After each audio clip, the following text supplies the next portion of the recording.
Good morning बच्चों। कक्षा 12 में आज आप लोगों को पढ़ाएंगे वंशागत का आणविक आधार। कक्षा 12 के बच्चों को पढ़ाया जाएगा आज वंशागत का आणविक आधार। पहला जो पार्ट है उसके बारे में पढ़ाया जाएगा। आप देखिए, आपके पाठ का नाम है वंशागत का आणविक आधार, अर्थात वंशागत का आणविक आधार या आनुवंशिक पदार्थ किसे माना जा सकता है। आनुवंशिक पदार्थ माता पिता के लक्षणों को उनके संतानों में ले जाने वाले पदार्थ को हम क्या कह सकते हैं, या किस पदार्थ को आनुवंशिक पदार्थ के रूप में या आणविक आधार के रूप में माना जा सकता है। आज इस टॉपिक में, इस पार्ट में हम इसी बात का डिस्कशन करेंगे। तो अगर आप इसकी परिभाषा लिखना चाहते हैं वंशागत के आणविक आधार में, तो आप कह सकते हैं कि एक पीढ़ी से दूसरी पीढ़ी में जो आनुवंशिक पदार्थ जो आनुवंशिक लक्षण जाते हैं उनका आणविक आधार क्या होता है। कौन सा और ऐसा है जो माता पिता के लक्षणों को उनके संतानों में लेकर के जाता है। तो इसका उत्तर आप सभी लोगों को पता है, क्योंकि आप लोग कक्षा 12 में पढ़ रहे हैं। तो आनुवंशिक पदार्थ कहा जाता है डीएनए को। किसको कहा जाता है बच्चों? आनुवंशिक पदार्थ डीएनए को। तो आप लिख सकते हैं कि आनुवंशिक पदार्थ यह डीएनए होता है। डीएनए के बारे में फुल फॉर्म आप जानते हैं। डीएनए के बारे में आप ये जान लीजिए कि यह प्रोटीन और न्यूक्लिक अम्ल दोनों से मिलकर के बना होता है। प्रोटीन किससे किससे मिलकर बना होता है? डीएनए किससे किससे मिलकर बना होता है? प्रोटीन से और न्यूक्लिक अम्ल से। बहुत समय तक बच्चों यह मान्यता रही कि जो प्रोटीन है डीएनए में, जो प्रोटीन है यही आनुवंशिक पदार्थ है। लेकिन कई रिसर्च हुए, कई सारे प्रयोग हुए, जिसमें यह निष्कर्ष निकाला गया कि जो न्यूक्लिक अम्ल है वह डीएनए का आनुवंशिक पदार्थ या आनुवंशिक भाग होता है। तो आप लोग इस चीज को ध्यान रखना। अगर आपसे पूछा जाए कि निम्नलिखित में से कौन सा आनुवंशिक पदार्थ है, तो प्रोटीन हो गया, न्यूक्लिक अम्ल हो गया, दोनों हो गया, इनमें से कोई नहीं। तो सबसे सटीक उत्तर आपका होगा न्यूक्लिक अम्ल। न्यूक्लिक अम्ल ही काम करता है। अगर एक गुणसूत्र का हम चित्र बनाएं, इस तरह से अगर हम एक गुणसूत्र का चित्र बनाएं, फिर देखिए क्या होता है। यहाँ रख देते हैं।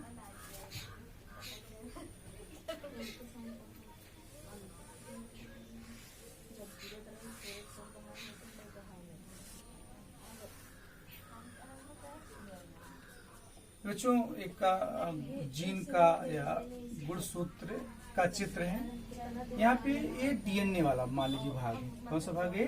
डीएनए वाला। अगर इसको हम बाहर निकाल के लाएं तो हम देखते हैं कि हमारा इस प्रकार का चित्र बन जाता है।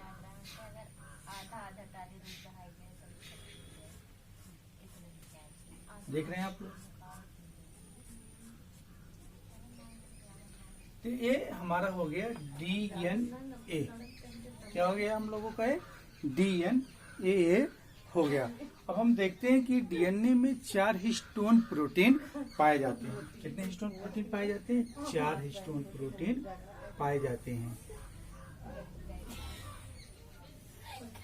पहला जो हिस्टोन प्रोटीन है इसका नाम है H2A। H2A histone protein, H2B histone protein, H3 histone protein और H4 histone protein. 4 histone protein पाए जाते हैं। अभी मैंने आपको बताया, जैसा कि पहले माना जाता था कि जो प्रोटीन है उनको आनुवंशिक पदार्थ माना जाता था, आनुवंशिक पदार्थ के रूप में कार्य करता है ऐसा माना जाता था। लेकिन बाद में बहुत सारे प्रयोग हुए, जिससे यह सिद्ध हुआ कि न्यूक्लिक पदार्थ जो है, न्यूक्लिक अम्ल जो है, वह आनुवंशिक पदार्थ के रूप में या के रूप में कार्य करते हैं। आइए हम लोग पढ़ते हैं आनुवंशिक पदार्थ क्या है या आनुवंशिक अम्ल के बारे में। ठीक, इसके खोजकर्ता कौन है, इसका नाम किसने दिया, ये सारी चीजों के बारे में हम पढ़ते हैं। और इसमें जो सबसे महत्वपूर्ण है वह है ग्रिफिथ का रूपांतरण प्रयोग, जो इसके जस्ट टॉपिक के बाद आप लोगों को मैं पढ़ाने वाला हूँ। तो आप यहाँ पे लिख सकते हैं कि न्यूक्लिक अम्ल, न्यूक्लिक अम्ल। इंग्लिश में आप लिख सकते हैं nucleic acid, NaUcLeic, nucleic acid. अब देखिए बच्चों, सबसे पहले बात कर लेते हैं इसके खोजकर्ता के बारे में। इसके खोजकर्ता के बारे में आप जान लीजिए कि इसके जो खोजकर्ता हैं वह है फ्रीडरिच मिसर। फ्रीडरिच मिसर को इसका खोजकर्ता माना जाता है। तो इन्होंने इसको न्यूक्लिक अम्ल को न्यूक्लिन नाम दिया। ध्यान से देखिएगा, इस टॉपिक से अक्सर क्वेश्चन पूछे जाते हैं। न्यूक्लिन बच्चों, न्यूक्लिन NUCLEIN न्यूक्लिन नाम दिया। फ्रेडरिक मिसर ने क्या किया, न्यूक्लिक अम्लों को न्यूक्लिन नाम दिया। क्यों ये नाम दिया? क्योंकि यह न्यूक्लियस में पाया जाता है। न्यूक्लियस NUCLEUS न्यूक्लियस मतलब केंद्रक में पाए जाने के कारण ही न्यूक्लिक अम्ल को न्यूक्लिन नाम दिया गया। लेकिन एक वैज्ञानिक थे जिनका नाम था अल्टमान ने इसका नाम रखा न्यूक्लिक अम्ल। अल्टमान ने क्या नाम रखा इसका?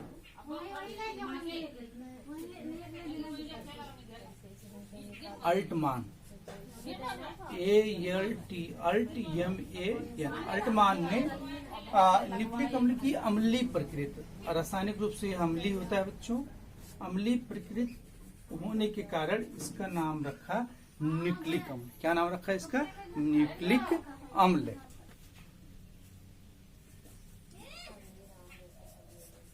न्यूक्लिक अम्ल।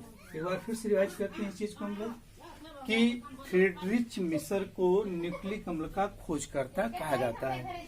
इन्होंने न्यूक्लिक अम्ल को न्यूक्लिन नाम दिया। न्यूक्लिन नाम क्यों दिया? क्योंकि यह न्यूक्लियस में या केंद्रक में पाया जाता है, इसलिए इसको नाम दिया।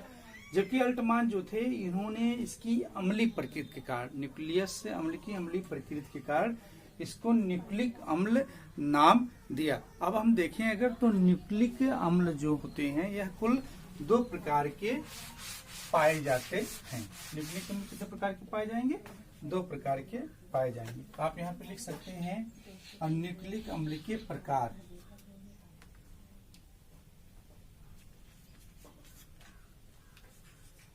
न्यूक्लिक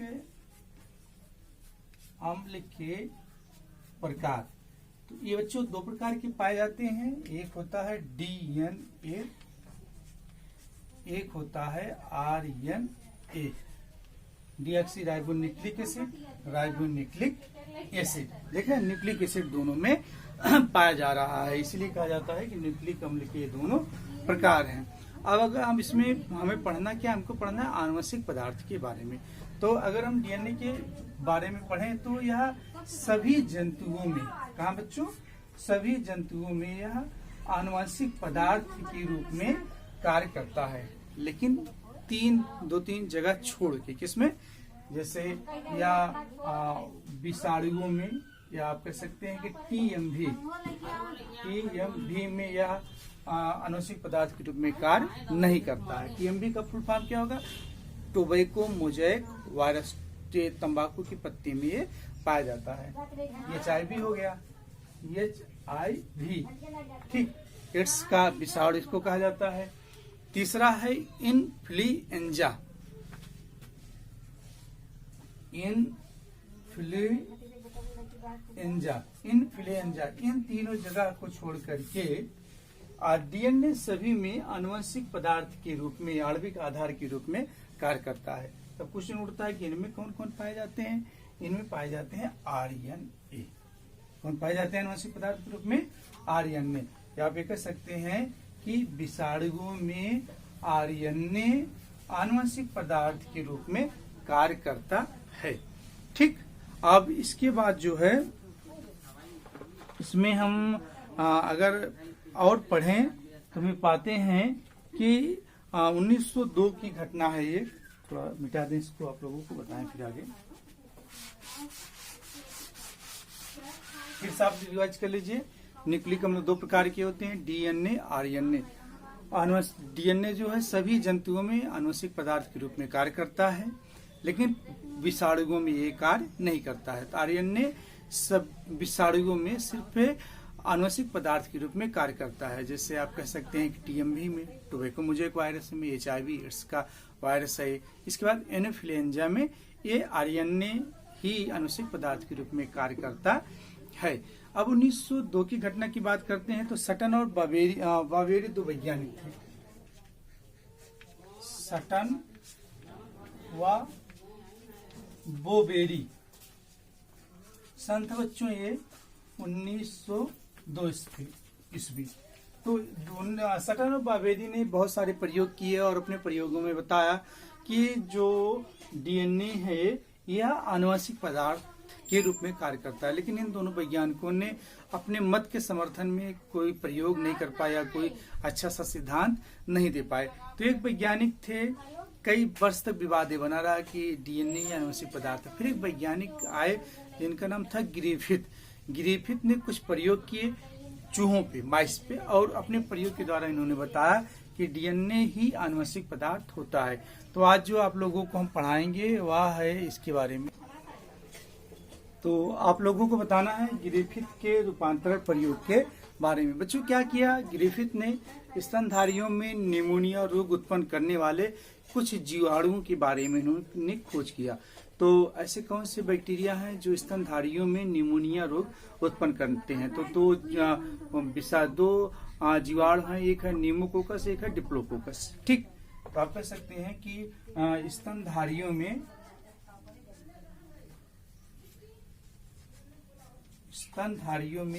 निमोनिया रोग, 5 साल से कम बच्चों में ज्यादातर ये बीमारी पाई जाती है। निमोनिया रोग उत्पन्न करने वाले जीवाणु के बारे में अध्ययन किया। तो इन्होंने कहा कि जो स्तनधारियों में निमोनिया रोग उत्पन्न करते हैं उन जीवाणुओं का नाम है न्यूमोकोकस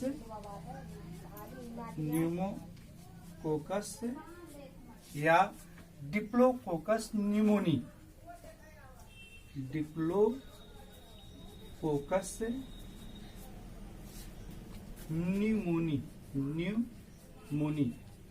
तो इन्होंने जब इसको स्ट्रेन किया, ठीक, तो इसको डिप्लोकोकस और न्यूमोकोकस को स्ट्रेन किया तो 2 प्रकार के विभेद प्राप्त किए। क्या क्या? एक का नाम था उग्र विभेद, एक का नाम था अनुग्र विभेद। उग्र विभेद जिसे हम कहा गया एस स्ट्रेन, और अनुग्र विभेद जिसे कहा गया आर स्ट्रेन। तो इसके बारे में हमको पढ़ना है। इसके बाद जो इन्होंने प्रयोग किए मुख्य रूप से उसके बारे में हमको इसमें और पढ़ना है। तो स्तनधारियों में निमोनिया रोग उत्पन्न करने वाले 2 जीवाणुओं के बारे में इन्होंने प्रयोग किया, न्यूमोकोकस या डिप्लोकोकस न्यूमोनी के बारे में। और डिप्लोकोकस न्यूमोनी में जब इन्होंने प्रयोग किया तो इन्होंने 2 प्रकार के विभेद को प्राप्त किया। पहले विभेद को इन्होंने नाम दिया कि उग्र विभेद। क्या नाम दिया? उग्र विभेद। इसको इंग्लिश में कहा वायरुलेंट स्ट्रेन।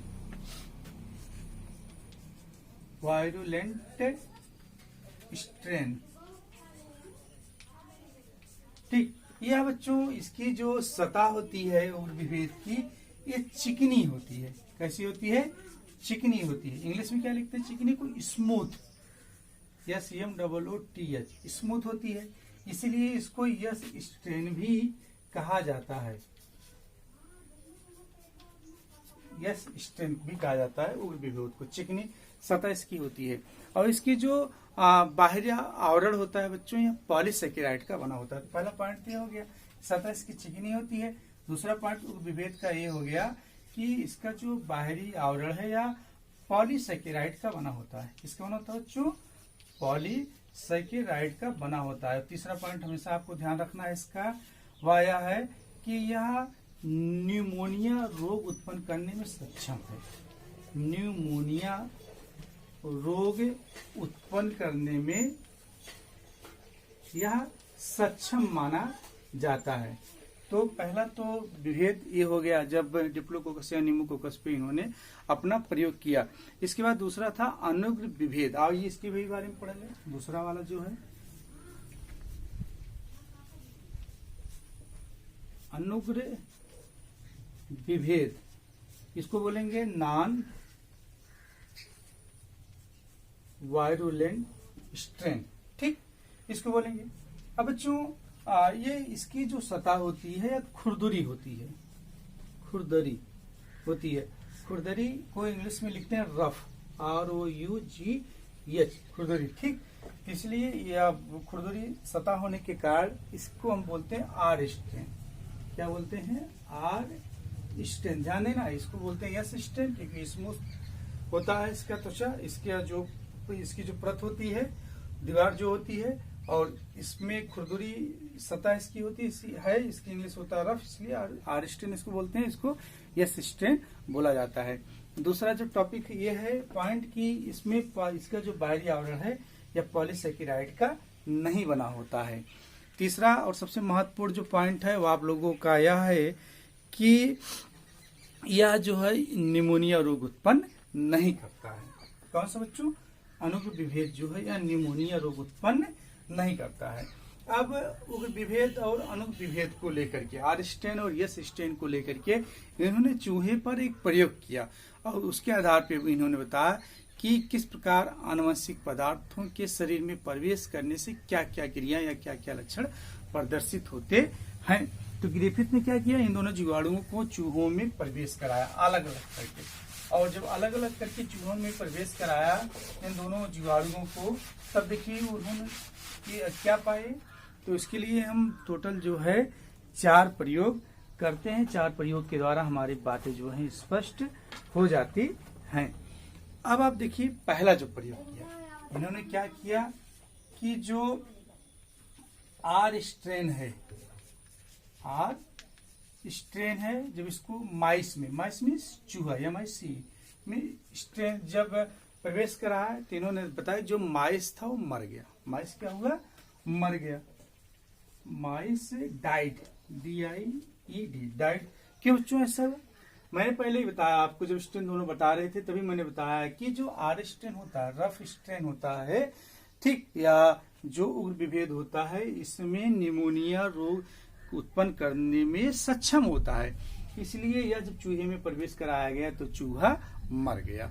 दूसरा जो प्रयोग है वह ये कि जब यस स्ट्रेन को, स्मूथ स्ट्रेन को चूहे में प्रवेश कराया गया तो देखा गया चूहा मरा नहीं, चूहा जो है यह जिंदा रह गया, लाइव, ठीक, जिंदा रह गया। तो क्यों? क्योंकि आपने इसकी विशेषताओं में 3 पॉइंट में आपने पढ़ा था ना कि यस स्ट्रेन में निमोनिया रोग उत्पन्न करने की क्षमता नहीं होती है। अब इसके बाद बच्चों क्या किया गया, एक तीसरा प्रयोग इन्होंने किया। इन्होंने क्या किया कि इसको आर स्ट्रेन जो था, आर स्ट्रेन को इन्होंने 60 डिग्री सेल्सियस पर गर्म किया। तो इसके जो 60% पे जब इसको गर्म किया गया तो इसमें जो जीवाणु थे वो मर गए। क्या किया गया बच्चों? इसको 60 डिग्री सेल्सियस या 60% इसको हीट किया गया, इसकी इस बैक्टीरिया को, मतलब आर स्ट्रेन को 60% हीट किया गया। और जब इसको चूहे में प्रवेश कराया गया तो ये देखा गया कि चूहा जीवित रहा, वो मरा नहीं। जबकि पहले वाले में आपने पढ़ा कि आर स्ट्रेन को जब माइस के साथ प्रवेश कराया गया चूहे के शरीर में तो चूहा जो है ये मर गया, ये डेड हो गया। लेकिन आप देख रहे हैं कि आर स्ट्रेन को जब 60% तक गर्म किया गया तो उसके बैक्टीरिया मर गए, तो उसको जब चूहे में प्रवेश कराया गया तो चूहा जीवित रहा।